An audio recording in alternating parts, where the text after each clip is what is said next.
सोचिए आप आराम से सो रहे हैं, अचानक लाइट चली जाए, 6 घंटे वापस ना आए और मच्छर खून चूस चूस कर आपका बुरा हाल कर दे। कुछ ऐसा ही मेरे साथ हुआ और हो सकता है इन फ्यूचर आपके साथ भी ऐसा हो। तो जब मैंने ये प्रॉब्लम फेस की तो मैंने इस प्रॉब्लम के बारे में और जानने की कोशिश की और 2021 की रिपोर्ट्स पढ़ने के बाद मुझे ये पता चला कि हमारे देश में जो एनर्जी पैदा करने वाले रिसोर्सेज हैं, उनकी एनर्जी पैदा करने की कैपेसिटी सिर्फ 400 गीगावाट्स है, लेकिन हमारे देश में एनर्जी की कुल डिमांड लगभग 1100 गीगावाट्स है। ये डिमांड और सप्लाई के बीच में जो बड़ा गैप है ये दिखाता है कि हमारे देश में एनर्जी पैदा करने वाले रिसोर्सेज में इन्वेस्टमेंट करने की कितनी ज्यादा जरूरत है।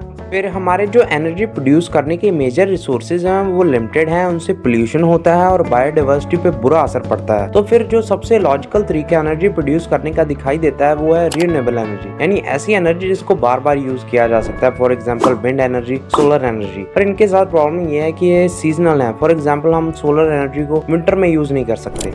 तो अब बात आती है कि क्या ऐसा कोई रिसोर्स है जो हमारी इन सारी प्रॉब्लम्स का सोल्यूशन दे सकता है और हमारे लिए बहुत सारी एनर्जी प्रोड्यूस कर सकता है। तो मैं आपको बताना चाहता हूँ कि ऐसा रिसोर्स है और उसे कहते हैं टाइडल एनर्जी। तो टाइडल एनर्जी वो एनर्जी है जो पानी की लहरों के थ्रू प्रोड्यूस की जाती है। इसे समझने के लिए आप हाइड्रो इलेक्ट्रिक पावर प्लांट का एग्जाम्पल ले लीजिए। उसमें पानी की पोटेंशियल और काइनेटिक एनर्जी के थ्रू इलेक्ट्रिसिटी प्रोड्यूस की जाती है। टाइडल एनर्जी में भी सेम इसी कंसेप्ट का यूज करके लहरों की काइनेटिक एनर्जी के थ्रू इलेक्ट्रिसिटी प्रोड्यूस की जाती है।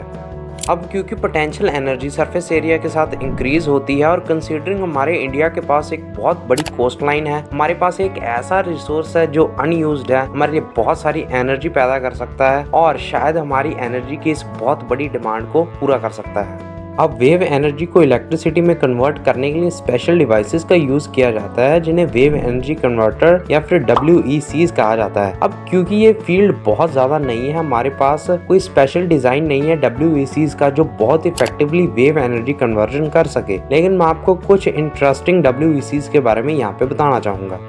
तो सबसे पहले हम बात करेंगे चाइना के ननकन मोबाइल पावर बैंक स्टेशन की, जिसे कुछ समय पहले ही डिप्लॉय किया गया था। इसका वेट लगभग 6000 मेट्रिक टन है और ये 24,000 kilowatts of energy per day produce करता है, जिससे हम 3500 हाउसेस को एनर्जी दे सकते हैं। इसके बाद जिस कंपनी का WEC मुझे बहुत कमाल का लगता है वो है कैलवेव, और इनके WEC X वेव को 2016 में सेकंड प्राइज मिला था बेस्ट WECs का। इसके फीचर्स इंक्लूड करते हैं कि अपने आप डिटेक्ट करता है कि कहाँ पे टाइड्स जो है वो ज्यादा एनर्जी प्रोड्यूस करने के लिए। ये समुद्री तूफानों को पहले ही डिटेक्ट कर लेता है अपने आप को उनसे होने वाले डैमेजेस से बचाने के लिए।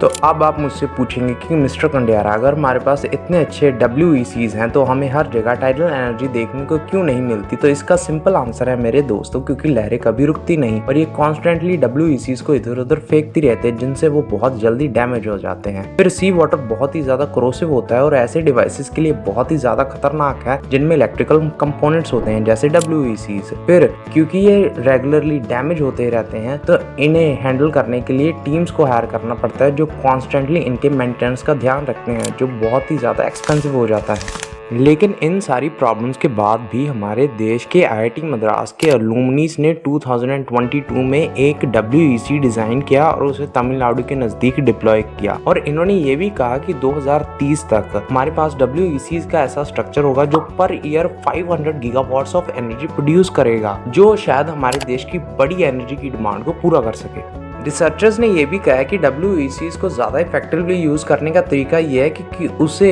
किसी और रिन्यूएबल एनर्जी के साथ कंबाइन करके यूज़ किया जाए। फॉर एग्जांपल हम किसी कोस्ट पे WECs के साथ विंड मिल्स भी लगा दें। अब क्योंकि गर्मियों में टाइड्स घट जाती हैं लेकिन जो हवा है वो ज़्यादा तेज चलती है, तो विंड एनर्जी जो है वो WECs की एनर्जी की कमी के लिए कंपनसेट कर सकती है। कंक्लूजन के लिए मैं ये कहना चाहता हूँ कि इंडिया के पास एक बहुत बड़ी कोस्ट लाइन है और अगर हम इफेक्टिवली टाइडल एनर्जी को हार्नेस कर सकते हैं तो हम अपनी एनर्जी की जरूरतों को पूरा कर सकते हैं। लेकिन अभी ये field relatively as compare to बाकी रिन्यूएबल एनर्जी रिसोर्सेज जैसे सोलर और विंड एनर्जी बहुत ही ज्यादा नहीं है, इस पे बहुत ही ज्यादा कम रिसर्च की गई है, तो हम कोई भी चीज फर्दर श्योर नहीं कह सकते।